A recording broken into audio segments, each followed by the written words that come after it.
რამდენად დიდია ადამიანის მეხსიერება და რა მოხდება თუ მას ბოლომდე გავავსებთ.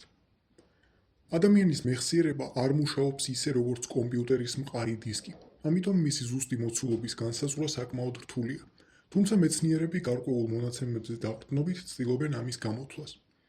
ნეირომეცნიერების უახლესი კვლევებით ადამიანის ტვინის ტევადობა დაახლოებით 1-დან 2,5 პეტაბაიტამდეა. შედარებისთვის 1945 წელს გამოშვებული პირველი გიგანტი კომპიუტერი იკავებდა 167 კვადრატულ მეტრს, იწონიდა 27 ტონას, მაგრამ შეეძლო მხოლოდ 20 ათნიშნა რიცხვის დამახსოვრება. ეს იმდენად ცოტაა, რომ დღევანდელ ერთ უბრალო ფოტოსაც კი ამაზე მილიონჯერ მეტი მეხსიერება სჭირდება. 1956 წელს გაჩნდა პირველი მყარი დისკი. ის დაახლოებით 2 მაცივრის ხელა იყო და იწონიდა 1 ტონას. მისი ტევადობა მხოლოდ 5 მეგაბაიტს შეადგენდა, ანუ მასზე პატარა ვიდეოსაც კი ვერ შეინახავდი.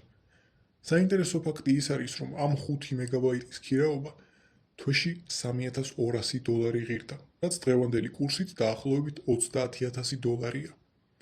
1990-იან წლებში მყარი დისკების ტევადობა გაიზარდა და მიაღწია 500 მეგაბაიტს. დღეს კი გვაქვს მიკრობარათები, რომლებიც 1 გრამზე ნაკლებს იწონიან, მაგრამ იტევენ 1 ტერაბაიტს, რაც 10 მილიარდჯერ მეტია პირველი 27 ტონიანი კომპიუტერის მეხსიერებასთან შედარებით. ამ 1 გრამიანი მიკროჩიპის წონაც 27 ტონა რომ გავხადოთ, მისი მეხსიერება 27 მილიონჯერ გაიზრდება და საწყის 1945 წლის კომპიუტერთან შედარებით ექნება 270 კვადრილიონჯერ უფრო მეტი მეხსიერება. იმისთვის რომ ეს რიცხვი დავწეროთ, 270-ს უნდა მივუწეროთ 15 ნული. ახლა დაუბრუნდეთ ისევ ადამიანის მეხსიერებას. ადამიანის მეხსიერება შეიცავს დაახლოებით 1000-დან 2500-მდე ტერაბაიტს, ანუ 1-დან 2,5-მდე პეტაბაიტს, რაც დაახლოებით 2500 ცალი ასეთი მიკროჩიპის ტევადობაა. უფრო გასაგებად რომ ვთქვათ, ეს არის დაახლოებით 2,500,000 გიგაბაიტი. ეს მოცულობა საკმარისი იქნებოდა 3 მილიონი საათის განმავლობაში უწყვეტი ვიდეო ჩანაწერის შესანახად. ამ ყველაფრის საყურებლად ტელევიზორი ჩართული უნდა გქონდეთ 300 წელზე მეტი ხნის განმავლობაში. თუმცა, იმისთვის რომ შეცდომაში არ შევიდეთ, აუცილებლად უნდა აღინიშნოს, რომ ეს ყველაფერი მეცნიერული ვარაუდის დონეზეა, რადგან კაცობრიობის ისტორიას ჯერაც არ აღურიცხავს შემთხვევა, როცა რომელიმე ადამიანმა მეხსიერების სრულად შევსება შეძლო.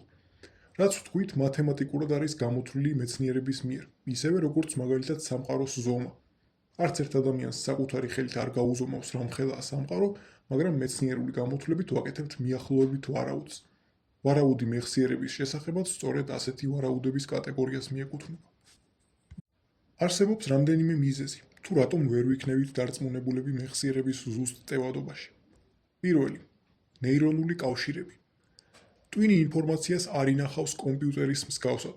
შესაბამისად, ცოცხალ ორგანიზმში იმის წინასწარ განსაზღვრა თუ როგორი ნეირონული კავშირები დამყარდება და რა სიძლიერის იქნებიან ისინი, თითქმის შეუძლებელია.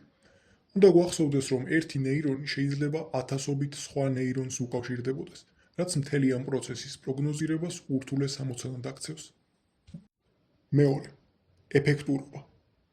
ტვინი არ ინახავს ყველაფერს მაღალი ხარისხით. ის შლის უსარგებლო დეტალებს და ტოვებს მხოლოდ არსებითს, რაც ზოგავს ადგილს.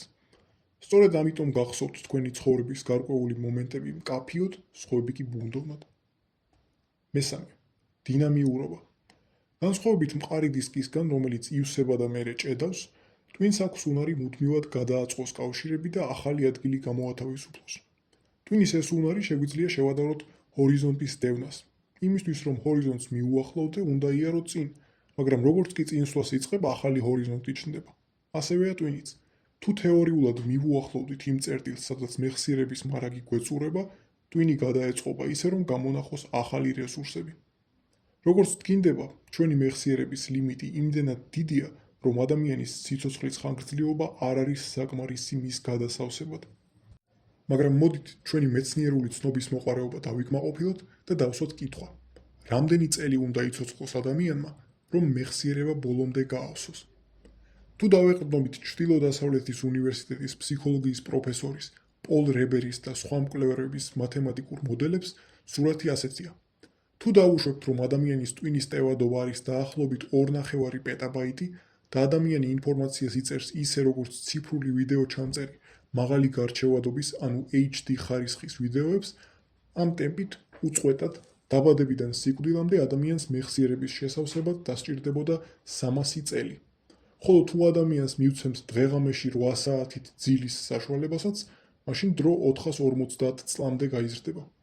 ასე რომ თუ ოდესმე იმაზე გიდარდიათ, რომ ბევრი სწავლით მეხსიერებას გაივსებთ, შეგიძლიათ მშვიდად იყოთ. ძალიანაც რომ მოინდომოთ, მეხსიერებას ვერ შეავსებთ. ცოტა ხნის წინ ვახსენეთ, რომ მეცნიერება არ იცნობს ისეთ შემთხვევას, როცა ადამიანმა მეხსიერების საცავი გაავსო.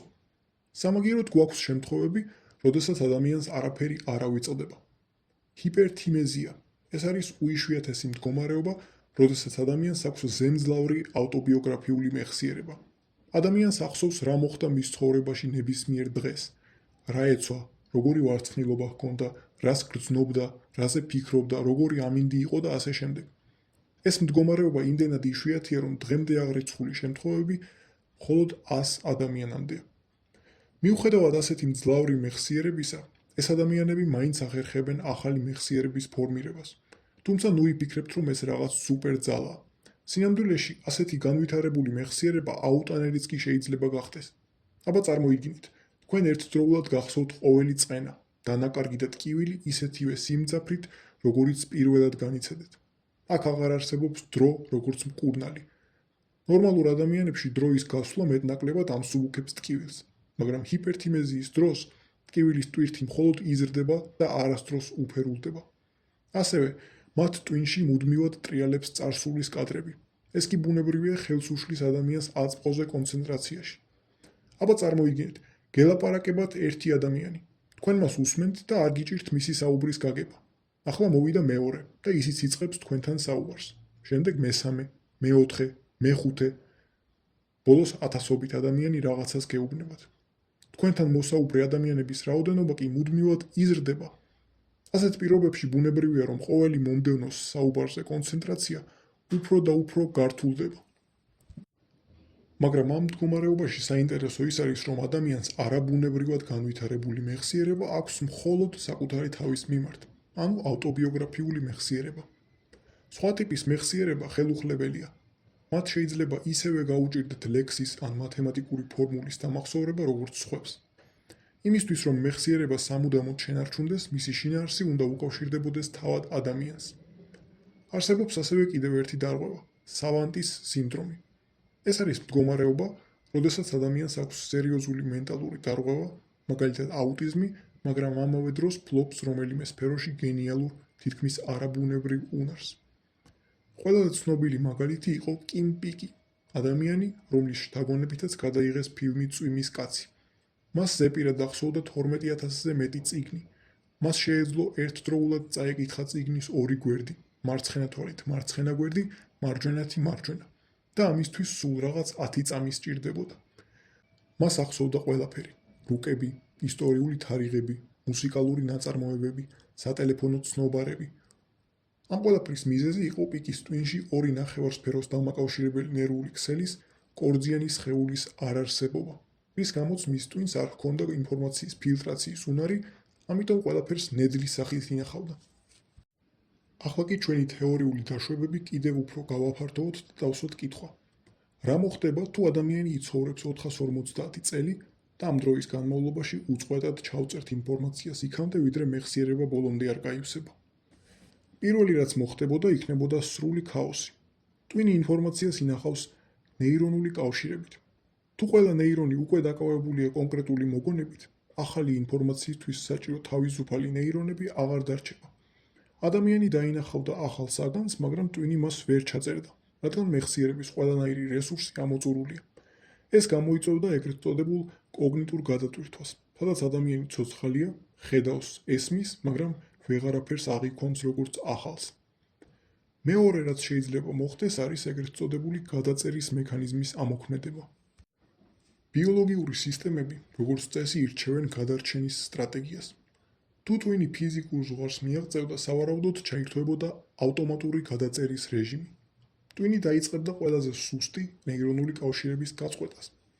ეს ნიშნავს, რომ ახალი ინფორმაციის მოსვლისას უძველესი ან ყველაზე ნაკლებად მნიშვნელოვანი მოგონებები ფიზიკურად დაიშლებოდა, რათა ადგილი დაეთმო ახლისთვის. ეს ჰგავს ძველ ვიდეო კასეტას. თუ მასზე ახალ კინოს წერ, ძველი სამუდამოდ იკარგება. ასევე არსებობს ჰიპოთეზა, რომ მეხსიერების გავსება გამოიწვევდა ტვინის ფიზიკურ დეგრადაციას. შეიქმნებოდა ენერგიის კრიზისი. ინფორმაციის შენახვა და შენარჩუნება ენერგიას მოითხოვს. 2.5 პეტაბაიტის მუდმივად აქტიურ მდგომარეობაში შენახვა ტვინისგან მოითხოვდა იმაზე მეტ გლუკოზას და ჟანგბადს, ვიდრე ორგანიზმს შეუძლია მიაწოდოს. შედეგად სავარაუდოდ მოხდებოდა ნეირონების მასობრივი კვდომა, რაც გამოიწვევდა დემენციის მსგავს მდგომარეობას. ამ ყველაფრის თავიდან ასარიდებლად, დიდი ალბათობით ტვინი გავსებამდე გაცილებით ადრე ჩართავდა თავდაცვის მექანიზმს. დაიწყებდა ინფორმაციის მასობრივ აგრესიულ წაშლას. ფაქტია, ბუნებამ შექმნა დამახსოვრებაც და დავიწყებაც. ჩვენ ვფიქრობთ, რომ დამახსოვრება კარგია, დავიწყება კი ცუდი, მაგრამ სინამდვილეში ორივეს თავისი დანიშნულება აქვს. თუ ოთახი ბოლომდე გაავსე, მასში ვეღარ შეხვა. იმისთვის, რომ ოთახმა თავისი ფუნქცია შეასრულოს, საჭიროა მასში სიცარიელეც არსებობდეს. თუმცა ამ არგუმენტს ნუ გამოიყენებთ უსწავლელობის გასამართლებლად. სწავლა თქვენი საქმეა, დავიწყება კი ტვინის. ხოლო ვინ არის მათ შორის მართალი, იქ გამოჩნდება ზეცაში. დიდი მადლობა ყურადღებისთვის. თუ მოგეწონათ ვიდეო და მსგავსი საინტერესო საკითხების შესახებ კიდევ გინდათ მოსმენა, გირჩევთ გამოიწეროთ არხი. მე კი თქვენი მხარდაჭერა ყოველთვის მემახსოვრება.